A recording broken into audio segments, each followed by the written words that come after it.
बिस्मिल्लाहिर्रहमानिर्रहीम। अस्सलाम वालेकुम नाज़रीन, आप देख रहे हैं BBC 11 हेडलाइन न्यूज़ और मैं हूं गुलाम दस्तगीर प्रोग्राम ब्रेव व्यू के साथ। आज की अहम खबरों को डिस्कस करने के लिए मेरे साथ मौजूद हैं सीनियर सहाफ़ी और तज़कियाकार Sardar Amin Khan Jatoi. Welcome to the show sir. महंगाई का एहसास है, तनख्वाह पर मेरा घर भी नहीं चल रहा है, वज़ीर आज़म इमरान खान। बिस्मिल्लाहिर्रहमानिर्रहीम। बड़ी बात कही है जनाब वज़ीर आज़म इमरान खान साहब ने, जिसे कहते हैं कि ऐसे लग रहा है जैसे उनका गुजारा सिर्फ है ही तनख्वाह पे, भाई इसके अलावा कुछ नहीं। बहरहाल ये है कि अब चले उन्हें थोड़ा बहुत एहसास तो हुआ इस हवाले से कि महंगाई बहुत है, तनख्वाहों में गुजारा नामुमकिन है। और अगर एक आपके जो हुकूमत के सरबराह होते हैं, ये जो आपके जिसे कहते हैं अवाम का एक किस्म का जो लीडर है, उसको अगर ये एहसास हो जाए कि महंगाई बहुत है तो ये भी बड़ी बात होती है। तो लेकिन ये है कि ये सिर्फ बातों के हद तक दस्तगीर साहब नहीं रहना चाहिए, इसमें कोई अमली जो है ना, इसमें कोई अमल नज़र भी आना चाहिए कि अवाम को रिलीफ फ्राहम करने के हवाले से, या अवाम की जो तनख्वाहें देखें ना, पिछले दिनों हम सुन रहे थे कि तनख्वाहें जो है सरकारी मुलाजमीन की उनको अपग्रेड किया जा रहा है। तो जो प्राइवेट सेक्टर है, जहाँ पे आपने लिखा हुआ था कि जी 17,000 ये तनख्वाह है, आपने आज तक उसके ऊपर इम्प्लीमेंटेशन नहीं आप करवा सके। कोई इदारा कभी चेक ही नहीं किया, कभी भी इदारा किसी ने नहीं चेक किया। तो सबसे बड़ी बात यह है कि चेक एंड बैलेंस, वही मैं बात कहता हूँ कि हमारे मुल्क में जो सिस्टम है उसका ही फेलियर है। अगर इसको प्रॉपर चेक एंड बैलेंस के साथ देखा जाए तो बहुत सारी ऐसी चीज़ें हैं जो आवाम को बराह रास्त जिनसे फ़ायदा पहुँच सकता है। तो ये बात बड़ी अहम है कि वज़ीर आज़म को भी एहसास हुआ है कि महंगाई बहुत है, मेरे घर के खर्चे पूरे नहीं हो रहे। तो लेकिन वो वज़ीर आज़म है, उनको तो मिरात इतनी ज़्यादा है कि उनको अपनी तनख्वाह की शायद ज़रूरत भी ना हो। फिक्रे को हम तंज कहें कि मजाक है, क्या समझे अवाम के लिए क्या मैसेज? ये एक मैं देखा जाए तो ये एक मजाक ही है। अब इसमें क्या किसे कहते हैं कि और कोई चीज़ का उनसे लिया भी नहीं जा सकता, क्योंकि वज़ीर आज़म के पास लामहदूद इख्तियारात होते हैं, लामहदूद उसकी जो उनको मिरात हासिल है ना, वो कोई बंदा सोच भी नहीं सकता ना। वो एक बादशाह की किस्म की मिरात उनको होती है। तो ये कहना कि मेरा गुजारा नहीं है, पाकिस्तान जैसे मुल्क में हाँ कोई ऐसा जिसे कहते हैं कोई यूरोपियन कंट्री होता तो उसमें हम ये बात चेक एंड बैलेंस होता हाँ जी, उसमें हम कह सकते थे। लेकिन अब इस हवाले से जो है ये एक मजाक ही लगता है। लेकिन चले कुछ ना कुछ तो उनको एहसास है कि मुल्क के हालात जो है ना वो ठीक नहीं है, महंगाई बहुत ज़्यादा। नून लीग वालों ने बहुत अच्छा मशवरा दे दिया है कि अगर वज़ीर आज़म का गुजारा तनख्वाह में नहीं हो रहा तो वो बनी गाला में एक लंगर खाना खोल लें। देखे ना कितनी बड़ी बात। अब जिस तरह PTI की पॉलिसी चल रही है कि मुल्क में लंगर खाने वो खो रहे हैं मुख्तलिफ जगहों पे, मुख्तलिफ शहरों में, तो इसीलिए उनकी जो तर्जमान है मरियम औरंगज़ेब, उन्होंने भी इसका बड़ा वो कहते शायद फिर गुजारा हो जाए। तो देखे ना वो एक गुजारा करने पर कर रहे हैं। तो सबसे बड़ी बात यह है कि वो देखे उन्होंने कहा कि बनी गाला में भी एक जो है ना आप लंगर खाना खोल लें, जिससे कम से कम आपको रोटी जो है, आपको महंगाई का जो एहसास है उसका एहसास ना हो। तो ये एक तंज़ है बेसिकली। असल चीज़ ये है दस्तगीर साहब के इस वक्त मुल्क में महंगाई की रेशो, आप पिछले पूरी 70 साल तारीख देख लें, इतनी महंगाई आप देखें, यकीन माने आज लोगों के जब मुख्तलिफ लोगों के मैंने तासुरात लिए इस हवाले से, महंगाई के हवाले से, तो जो गैस की कीमतें हैं, अब एक बंदा बेचारा रो रहा था कि मुझे 5,000 रुपये ज़्यादा से ज़्यादा बिल आता था, अब उसका बिल जो है वो 24,000 आया। और गैस की मद में इतनी कीमतें बढ़ा दी गई जैसे 200% इजाफा हो गया।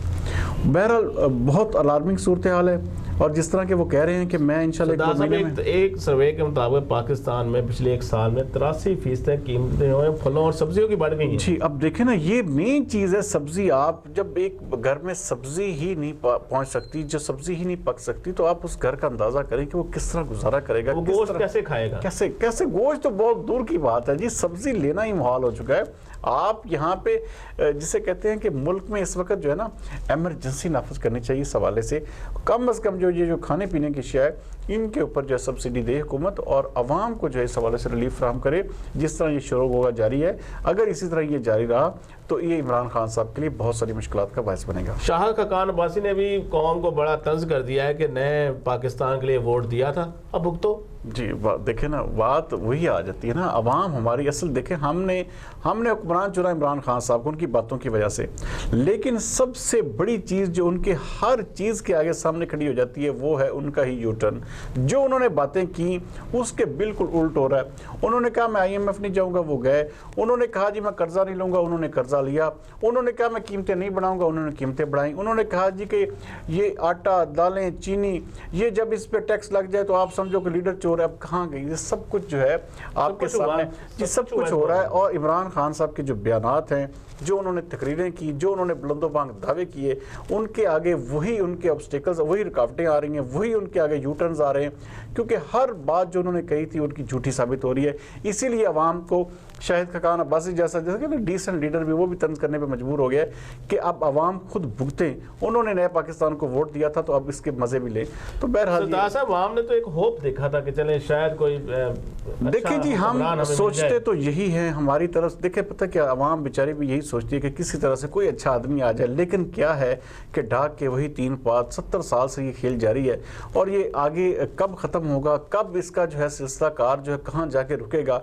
तो बहरहाल ये बहुत मुश्किल हालात हैं इस वक्त हम बतौर कौम फेस कर रहे हैं। और इसके हवाले से जितनी जल्दी महंगाई पे कंट्रोल किया जा सके, आम आदमी को जो है रिलीफ फराहम किया जा सके, तो इमरान खान साहब के इस हवाले से सख्त एक्शन लेने होंगे, वरना जो है हालात जो है वो काबू में नहीं रहेंगे।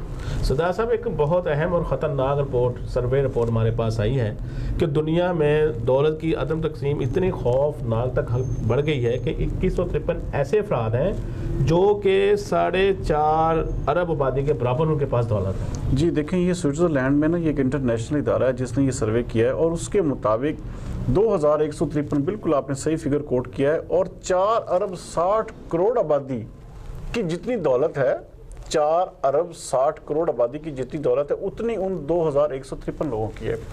और यहाँ पे सबसे बड़ी क्या है कि दौलत की तकसीम में इतना भयानक तरीके से फ़र्क आ गया है कि अब आप सोचें कि आप 4.5 अरब 4 अरब 60 करोड़ बंदा एक जगह पे खड़ा करें और एक जगह पे 2000 बंदा खड़ा करें, तो 2000 बंदा जो है उन पे भारी है।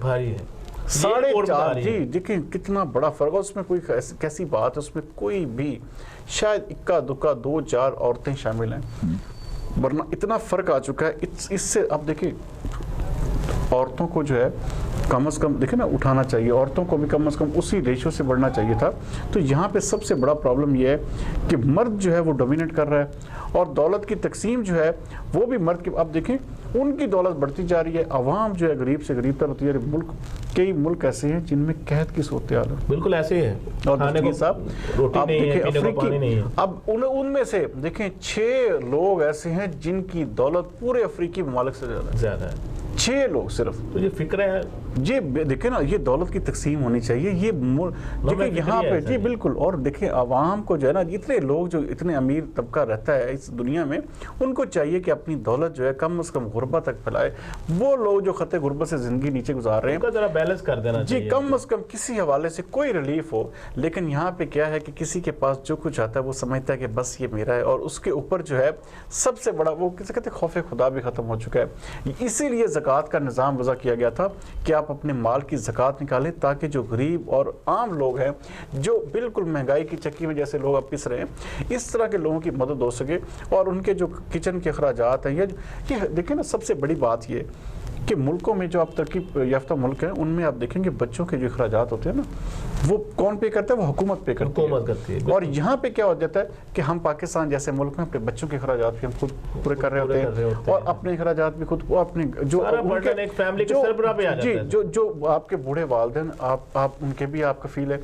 तो ये सब चीज़ें जो है मिल मिला के हमारे मुल्क को जो है बिल्कुल एक ऐसी पोजीशन में लेके जा रही हैं जो आने वाला वक्त बहुत खतरनाक नजर आ रहा है। अगर यही सूरत आ रही, देखें ये दावे ही होते हैं। अब ये देखें कि वो कह रहे हैं जी 2 महीने में सूरत बेहतर हो जाएगी, लेकिन अगर 2 महीने में भी ये सूरत बेहतर ना हुई दस्तगीर साहब, तो बताएं हम कहाँ पे खड़े होंगे।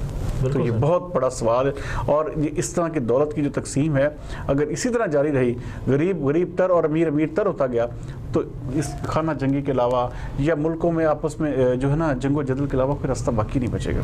पाकिस्तान क्रिकेट टीम की T20 रैंकिंग जो है 1 नंबर पर वो खतरे में है। ऐसा लगा एक मैच भी हम अगर हारे तो जी बिल्कुल। और ये बड़ी अलार्मिंग सूरत हाल है। देखें इन्होंने मैच हार जाना है, और इन्होंने T20 की जो रैंकिंग की पोजीशन है ना, ये भी डाउन हो जाना है। आप कैसे दावे से कह सकते हैं? मैं दावे इसलिए कह सकता हूँ कि जो आपके जो देखिए पता क्या, जो कोच हैं और आपके जो कप्तान हैं, उनके बयान है कि जी बड़ी तगड़ी टीम है। अब देखिए एक हारिस रऊफ जैसा खिलाड़ी जिसने हैट्रिक की ऑस्ट्रेलिया में, वो कह रहा है जी कि हाँ जी, वो कह रहा है जी बांग्लादेश बड़ी कमजोर टीम है। तो आप लेकिन जबकि आपकी टीम के कोच आपके कप्तान ये कह रहे हैं कि जी टीम बहुत ताकतवर है और टीम जो है उससे जीतना बड़ा जो है ना बड़े कांटेदार मैच है।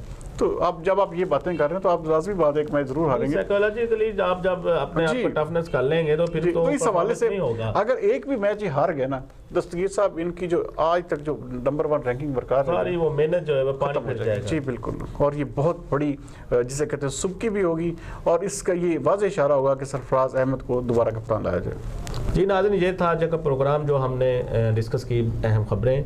कल तक के लिए इजाज़त दीजिए। अल्लाह हाफिज़। पाकिस्तान जिंदाबाद।